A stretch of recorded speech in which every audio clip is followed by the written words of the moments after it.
Hi hello welcome back to Suma Pranamma daily logs YouTube channel. Friends, ನಾನಿವತ್ತು ಮಲ್ಲಿಗೆ ಅಂತ ಇಡ್ಲಿನ ಹೇಗೆ ಮಾಡೋದು ಅಂತ ತೋರಿಸ್ಕೊಡ್ತಾ ಇದ್ದೀನಿ. ತುಂಬಾ ಸಾಫ್ಟಾಗಿ ಸ್ಪಾಂಜಿಯಾಗಿ ಟೇಸ್ಟಿಯಾಗಿ ಬರುತ್ತೆ ಈ ರೀತಿ ಮಾಡೋದ್ರಿಂದ.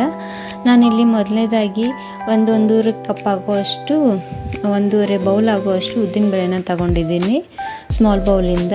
ಈ ಉದ್ದಿನಬೇಳೆನ ಡಸ್ಟ್ ಹೋಗೋವರೆಗೂ ನೀರು ಹಾಕಿ ಚೆನ್ನಾಗಿ ತೊಳೆದು ನೆನೆಯಕ್ಕೆ ಇಟ್ಕೋಬೇಕಾಗುತ್ತೆ. ನಾವು ಉದ್ದಿನಬೇಳೆನ ಮೊದಲನೇದಾಗಿ ಮಿನಿಮಮ್ ಒಂದು 4 to 5 hour ನೆನೆಸಿಟ್ಟು ಆಮೇಲೆ ರುಬ್ಬಿ ರವೆದೊಂದಿಗೆ ಮಿಕ್ಸ್ ಮಾಡಬೇಕಾಗುತ್ತೆ. ಈಗ ನೋಡಿ, ನಾನು ಅದನ್ನ ತೊಳೆದ್ಬಿಟ್ಟು ಅದು ಮುಳುಗುವಷ್ಟು ನೀರು ಹಾಕ್ಬಿಟ್ಟು ನೆನೆಯಕ್ಕೆ ಇಟ್ಕೊಳ್ತಾ ಇದ್ದೀನಿ. ನಾನಿಲ್ಲಿ ಉದ್ದಿನಬೇಳೆನ ಒಂದು 4-5 ಗಂಟೆ ನೆನೆದ್ರೆ ಸಾಕಾಗುತ್ತೆ. ಹಾಗೆ ಒಂದು ಅರ್ಧ kg ಆಗುವಷ್ಟು ಇಡ್ಲಿ ರವೆನ ತೊಗೊಂಡಿದ್ದೀನಿ ನಾನಿಲ್ಲಿ. ನಾರ್ಮಲ್ಲಾಗಿ ವಿಜಯ್ ಅಂತ ಇಡ್ಲಿ ರವೆ ಬರುತ್ತಲ್ವ, ಅದನ್ನೇ ತೊಗೊಂಡಿದ್ದೀನಿ. ಚೆನ್ನಾಗಿ ಬರುತ್ತೆ ಆ ರವೆ ಕೂಡ ಇಡ್ಲಿ. ಇದರಲ್ಲಿ ಏನಾದರೂ ಕ್ಲೀನ್ ಮಾಡೋದಿದ್ದರೆ ಕ್ಲೀನ್ ಮಾಡಿಕೊಂಡು ಒಂದು ಪಾತ್ರೆಗೆ ಹಾಕ್ಕೊಂಡು ಅದನ್ನ ಮುಳುಗುವಷ್ಟು ನೀರು ಹಾಕಿಬಿಟ್ಟು ಒಂದು ಸಾರಿ ವಾಶ್ ಮಾಡಬೇಕಾಗುತ್ತೆ. ಅದರಲ್ಲಿರೋ ಡಸ್ಟೆಲ್ಲ ರಿಮೂವ್ ಆದರೆ ಇಡ್ಲಿ ಕಲರ್ ತುಂಬಾ ಚೆನ್ನಾಗಿ ಬರುತ್ತೆ. ವೈಟಾಗಿ ನೋಡೋಕ್ಕೆ ಬೆಳ್ಳಗೆ ಹೊಳಿತಾ ಇರುತ್ತೆ, ಮಲ್ಲಿಗೆ ಥರನೇ ಕಾಣ್ತಾ ಇರುತ್ತೆ. ಹಾಗೆ ಈ ಮಾಡೋದ್ರಿಂದ ಡಸ್ಟ್ ಹೋಗಿರೋದ್ರಿಂದ ಟೇಸ್ಟಿಯಾಗೂ ಇರುತ್ತೆ, ಸ್ಪಾಂಜಿಯಾಗೂ ಬರುತ್ತೆ ಇಡ್ಲಿ ಕೂಡ. ಈಗ ನೋಡಿ, ಈ ರೀತಿಯಾಗಿ ನಾನು ತೊಳೆದ್ಬಿಟ್ಟು ಇದು ಮೇಲಿನ ನೀರೆಲ್ಲ ರಿಮೂವ್ ಮಾಡ್ತೀನಿ. ತೆಗೆದುಬಿಟ್ಟು ಮತ್ತೆ ಬೇರೆ ನೀರು ಹಾಕಿ ಇದು ರವೆ ಮುಳುಗುವಷ್ಟು ನೀರು ಹಾಕಿಬಿಟ್ಟು ಇದನ್ನು ಕೂಡ 4-5 ಗಂಟೆ ನೆನೆಗೆ ಇಟ್ಕೊಳ್ತೀನಿ ನಾನು. ಉದ್ದಿನಬೇಳೆ ಸಪ್ರೇಟು ಮತ್ತು ರವೆ ಸಪ್ರೇಟ್ನ 4-5 ಗಂಟೆ ನೆನೆಸಿಟ್ಬೇಕಾಗತ್ತೆ. ಆಮೇಲೆ ನೈಟ್ ಆದಮೇಲೆ, ಈಗ ನಾವು ನಾಳೆ ಮಾರ್ನಿಂಗ್ ಇಡ್ಲಿ ಮಾಡೋದಾದರೆ ಮಧ್ಯಾಹ್ನ ಹಾಕ್ಕೊಂಡು ನೈಟ್ ರುಬ್ಬಿದರೆ ಸರಿ ಹೋಗುತ್ತೆ ಅದಕ್ಕೆ. ಈಗ ನೋಡಿ, ನೀರು ಮೇಲ್ಗಡೆಗೆ ನಿಂತಿದೆ ಅಂತ ಅದನ್ನ ಮೇಲ್ಗಡೆ ನೀರೆಲ್ಲ ಎಕ್ಸ್ಟ್ರಾ ನೀರೆಲ್ಲ ತೆಗೆದುಬಿಟ್ಟು ರವೆಗೆ ಎಷ್ಟು ಬೇಕೋ ಅಷ್ಟನ್ನು ಮಾತ್ರ ಇಟ್ಕೋಬೇಕಾಗುತ್ತೆ ನೀರನ್ನ. ತುಂಬ ನೀರಿಡಕ್ಕೆ ಹೋಗಬಾರ್ದು. ಈಗ ಉದ್ದಿನಬೇಳೆ ನೋಡಿ ನೆನೆದಿದೆ ಚೆನ್ನಾಗಿ, ಇದನ್ನ ಕೂಡ ಮಿಕ್ಸಿ ಮಾಡ್ಕೋಬೇಕು.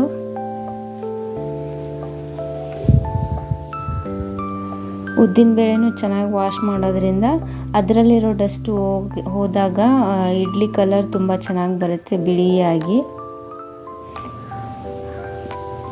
ನಾವು ಏನನ್ನು ವಾಶ್ ಮಾಡದೆ ಹಂಗೆ ಡೈರೆಕ್ಟಾಗಿ ಯೂಸ್ ಮಾಡಿದರೆ ಸ್ವಲ್ಪ ಕಪ್ಪಾಗೋ ಚಾನ್ಸಸ್ ಇರುತ್ತೆ ಇಡ್ಲಿ ಕೂಡ. ನೋಡಿ, ನಾನಿಲ್ಲಿ ಉದ್ದಿನಬೇಳೆನ ಮಿಕ್ಸಿ ಮಾಡಿಕೊಂಡೆ ಇಡ್ಲಿ ರವೆಗೆ ಹಾಕ್ತಾಯಿದ್ದೀನಿ. ಇವಾಗ ಮಿಕ್ಸಿ ಮಾಡಿರೋ ಉದ್ದಿನಬೇಳೆ ಹಿಟ್ಟನ್ನ ಸಾಫ್ಟಾಗಿ ಮಿಕ್ಸಿ ಮಾಡ್ಕೋಬೇಕಾಗುತ್ತೆ ಸ್ವಲ್ಪ. ಇದನ್ನ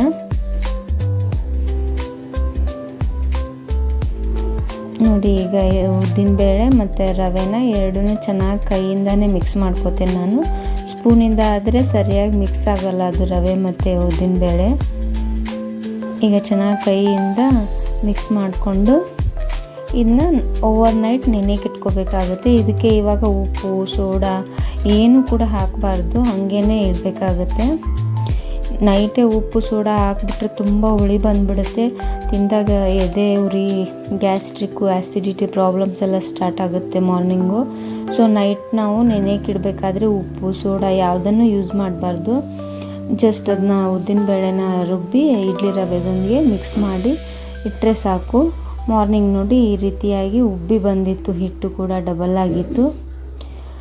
ನಾವು ಇದಕ್ಕೆ ಸೋಡಾ ಏನು ಯೂಸ್ ಮಾಡ್ದೇನೂ ಕೂಡ ಡೈರೆಕ್ಟಾಗಿ ಮಾಡ್ಕೋಬೋದು.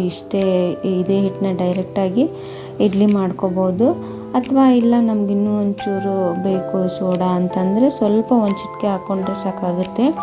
ಮಾರ್ನಿಂಗ್ ಎದ್ಬಿಟ್ಟು ನಾನಿಲ್ಲಿ ರುಚಿಗೆ ತಕ್ಕಷ್ಟು ಉಪ್ಪು, ಹಾಗೆ ಒಂದು ಅರ್ಧ ಚಿಟಿಕೆ ಆಗೋಷ್ಟು ಸೋಡಾನ ಹಾಕ್ಕೊಳ್ತಾ ಇದ್ದೀನಿ. ತುಂಬ ಏನು ಹಾಕೊಳ್ಳೋದಿಲ್ಲ ನಾನು ಸೋಡಾನ, ಸಮ್ಟೈಮ್ಸ್ ಹಾಕೋದು ಇಲ್ಲ. ಹಾಕದೇ ಇದ್ರೂ ಚೆನ್ನಾಗೇ ಬರುತ್ತೆ ಇಡ್ಲಿ. ಸ್ವಲ್ಪ ಸ್ಪಾಂಜಿಯಾಗಿ ಸಾಫ್ಟಾಗಿ ಬರಲಿ ಅಂತ ಒಂದು ಸ್ವಲ್ಪ ಹಾಕಿರೋದಷ್ಟೇ, ಅರ್ಧ ಚಿಟಿಕೆ ಸೋಡಾ ಹಾಕಿದರೆ ಸಾಕಾಗುತ್ತೆ.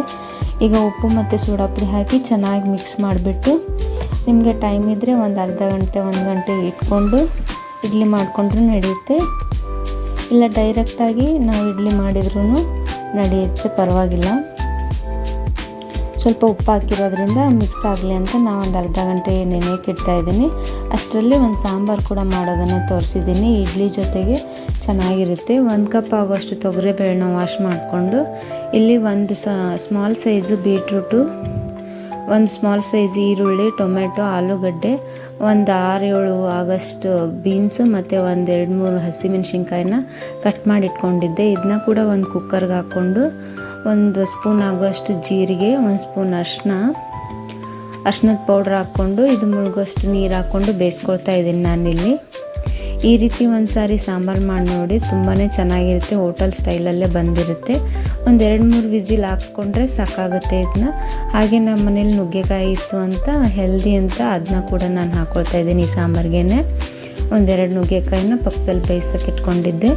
ಈಗ ಬೆಂದಿದೆ ನೋಡಿ ಬೇಳೆ ಎಲ್ಲ. ಬೇಳೆನ ಸರಿಯಾಗಿ ಸ್ಮ್ಯಾಶ್ ಮಾಡಿಬಿಟ್ಟು ಇದಕ್ಕೇನೆ ಒಂದು ಅರ್ಧ ಕಪ್ ಆಗೋಷ್ಟು ಕೊಬ್ಬರಿನ ಮಿಕ್ಸಿ ಮಾಡಿ ಇಟ್ಕೊಂಡಿದ್ದೆ ನಾನು, ಹಾಲು ಮಾಡಿ. ಅದನ್ನ ಕೂಡ ಸೇರಿಸ್ಕೊಳ್ತಾ ಇದ್ದೀನಿ ನಾನು ಈ ಬೇಳೆಗೆ. ಕೊಬ್ಬರಿ ಮತ್ತು ಸ್ಮ್ಯಾಶ್ ಮಾಡಿರೋ ಬೇಳೆ ಎಲ್ಲನೂ ಚೆನ್ನಾಗಿ ಮಿಕ್ಸ್ ಮಾಡಿಬಿಟ್ಟು ನೀರನ್ನ ಕ್ವಾಂಟಿಟಿ ನಮ್ಗೆ ಎಷ್ಟು ಬೇಕೋ ಅಷ್ಟು ಸೇರಿಸ್ಕೋಬೇಕಾಗುತ್ತೆ. ನಮ್ಮ ಮನೇಲಿ ಎಷ್ಟು ಜನ ಇರ್ತೀವಿ, ಎಷ್ಟು ಸಾಂಬಾರು ನಮ್ಗೆ ಬೇಕಾಗುತ್ತೆ ಅಷ್ಟು. ನಾನಿಲ್ಲಿ 1-2 ಗ್ಲಾಸ್ ಆಗೋಷ್ಟು ನೀರನ್ನ ಹಾಕ್ಕೊಳ್ತಾ ಇದ್ದೀನಿ. ಹಾಗೆ ರುಚಿಗೆ ತಕ್ಕಷ್ಟು ಉಪ್ಪು, ಖಾರದ ಪೌಡ್ರ್ ನೋಡ್ಕೊಂಡು ಹಾಕ್ಕೋಬೇಕಾಗತ್ತೆ. ಬಿಕಾಸ್ ಆವಾಗಲೇ ನಾವು ಹಸಿಮೆಣ್ಸಿನ್ಕಾಯಿ ಕೂಡ ಹಾಕಿರ್ತೇವಲ್ವ, ಅದಕ್ಕೋಸ್ಕರ. ಹಾಗೆ 1 ಟೇಬಲ್ ಸ್ಪೂನ್ ಆಗೋಷ್ಟು ಧನಿಯಾ ಪೌಡ್ರು, 1 ಟೇಬಲ್ ಸ್ಪೂನ್ ಆಗೋಷ್ಟು ಸಾಂಬಾರು ಮಸಾಲ, ಸ್ವಲ್ಪ ಬೆಲ್ಲ ಆಪ್ಷನಲ್ಲು, ನಿಮ್ಗೆ ಇಂಟ್ರೆಸ್ಟ್ ಇದ್ದರೆ ಹಾಕ್ಕೋಬೋದು, ಇಲ್ಲ ಅಂದರೆ ಪರವಾಗಿಲ್ಲ. ಇದನ್ನೆಲ್ಲನೂ ಹಾಕಿಬಿಟ್ಟು ಚೆನ್ನಾಗಿ ಮಿಕ್ಸ್ ಮಾಡ್ಕೋಬೇಕಾಗುತ್ತೆ. ಮಿಕ್ಸ್ ಮಾಡಿ ಇದನ್ನ ಕುದಿಯೋಕೆ ಇಟ್ಕೋಬೇಕಾಗುತ್ತೆ. ಹಾಗೆ ಸಪ್ರೇಟಾಗಿ ಒಗ್ಗರಣೆನ ಹಾಕ್ಕೊಳ್ತೀನಿ ನಾನು ಇದಕ್ಕೆ. ಒಗ್ಗರಣೆ ಹಾಕ್ಬಿಟ್ಟು ಕುದಿಯೋಕೆ ಇಡೋದಿಲ್ಲ, ಕುದಿಸ್ಬಿಟ್ಟು ಆಮೇಲೆ ನಂತರ ಒಗ್ಗರಣೆ ಹಾಕ್ತೀನಿ. ಹಾಗೆ ಬೇಯಿಸಿಟ್ಕೊಂಡಿರೋ ನುಗ್ಗೆಕಾಯನ್ನು ಕೂಡ ಇದಕ್ಕೆ ಸೇರಿಸ್ಕೊಳ್ತಾ ಇದ್ದೀನಿ ನಾನು. ನೋಡಿ ಇವಾಗ ಕುದೀತಾ ಇದೆ. ಈ ಕುದಿಯುತ್ತಿರೋ ಟೈಮಲ್ಲೇ ಒಗ್ಗರಣೆ ಹಾಕ್ತೀನಿ ನಾನು. ಸಿಂಪಲ್ಲಾಗಿ 1 ಬೆಳ್ಳುಳ್ಳಿ, 2 ಒಣಮೆಣ್ಸಿನ್ಕಾಯಿ, ಜೀರಿಗೆ, ಸಾಸಿವೆ, ನಿಮ್ಮ ಹತ್ರ ಕರಿಬೇವಿದ್ರೆ ಹಾಕೋಬೋದು. ನನ್ನ ಹತ್ರ ಖಾಲಿ ಆಗಿತ್ತು ಅಂತ ಹಾಕಿರಲಿಲ್ಲ. ಇಷ್ಟು ಮಾಡಿ ಇದಕ್ಕೆ ಒಗ್ಗರಣೆ ಹಾಕಿದರೆ ಸಾಂಬಾರು ರೆಡಿ. ಮೇಲ್ಗಡೆ ಸ್ವಲ್ಪ ಕೊತ್ತಂಬರಿ ಸೊಪ್ಪನ್ನ ಹಾಕ್ಕೊಂಡ್ರೆ ಇಡ್ಲಿ ಜೊತೆಗೆ ಚೆನ್ನಾಗಿರುತ್ತೆ ಸಾಂಬಾರು.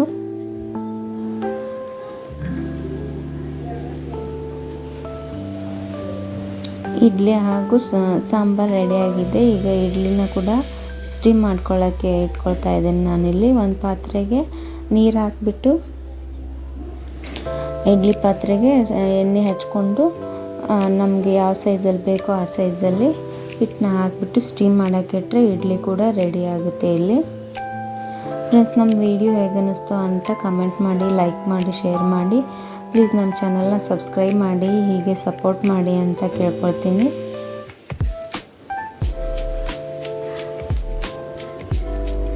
ಖಂಡಿತ ನೀವು ಕೂಡ ಟ್ರೈ ಮಾಡಿ ಇಡ್ಲಿ ರೆಸಿಪಿ ಹೇಗೆ ಬಂತು ಅಂತ ಕಮೆಂಟ್ ಮಾಡಿ.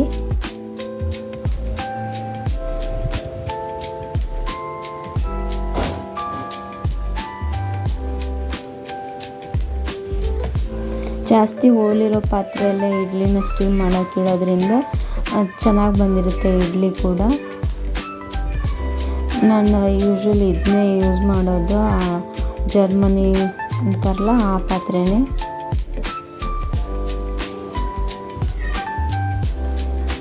ಇಷ್ಟು ಮಾಡಿ ಒಂದು 5ರಿಂದ 10 ನಿಮಿಷ ಅಥವಾ 5ರಿಂದ 8 ನಿಮಿಷ ಇಟ್ಕೊಂಡ್ರೆ ಸಾಕು, ಇಡ್ಲಿ ಚೆನ್ನಾಗಿ ರೆಡಿ ಆಗುತ್ತೆ. ಈಗ ನೋಡಿ ರೆಡಿ ಆಯಿತು. ತುಂಬ ಸಾಫ್ಟಾಗಿ ಸ್ಪಾಂಜಿಯಾಗಿ ಬಂದಿತ್ತು.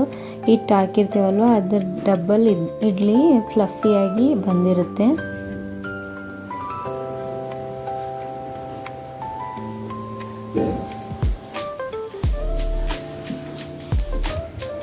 ಈಗ ನೋಡಿ ಫೈನಲ್ ಆಗಿ ಇಡ್ಲಿನ ಸಾಂಬಾರ್ ಜೊತೆಗೆ ತೋರಿಸ್ತಾ ಇದ್ದೀನಿ. ಹಾಗೆ ಒಂದು ಕೊಬ್ಬರಿ ಚಟ್ನಿ ಕೂಡ ಮಾಡಿದ್ದೀನಿ ನಾನಿಲ್ಲಿ. ಸ್ವಲ್ಪ ಸೈಡಿಗೆ ಸಾಸ್ ಕೂಡ ಹಾಕಿದ್ದೀನಿ. ಮಕ್ಕಳಿಗೆ ಸಾಸ್ ಅಂದರೆ ಇಷ್ಟ ಅಲ್ವಾ, ಅದಕ್ಕೋಸ್ಕರ.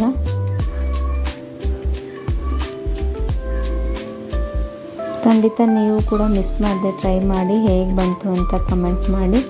Thank you for watching.